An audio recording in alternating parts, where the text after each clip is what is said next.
અમરેલી જિલ્લાના ખાંભા નજીક વાંકુની ધાર પંચમુખી હનુમાનજી આશ્રમ ખાતે રાજુલા રાજગોર બ્રાહ્મણ જ્ઞાતિ સંગઠન દ્વારા પદ્મશ્રી રતિભાઈ બોરીસાગરનું ગૌરવ સન્માન કરવામાં આવ્યું હતું।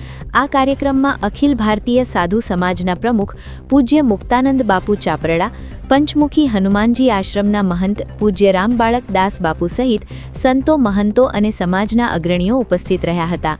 કાર્યક્રમની શરૂઆત દીપ પ્રાગટ્યથી કરવામાં આવી હતી અને બાળાઓ દ્વારા સ્વાગત ગીત રજૂ કરી મહેમાનોનું આવકાર કરવામાં આવ્યું હતું।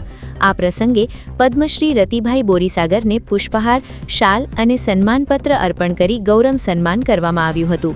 કાર્યક્રમના અંતે હનુમાનજી દાદાને થાળ ધરાવી મહાપ્રસાદનું આયોજન કરવામાં આવ્યું હતું, જેમાં મોટી સંખ્યામાં સમાજજનો હાજર રહ્યા હતા। રિપોર્ટર કાળુશા કનોજિયા, જાફરાબાદ, અમરેલી।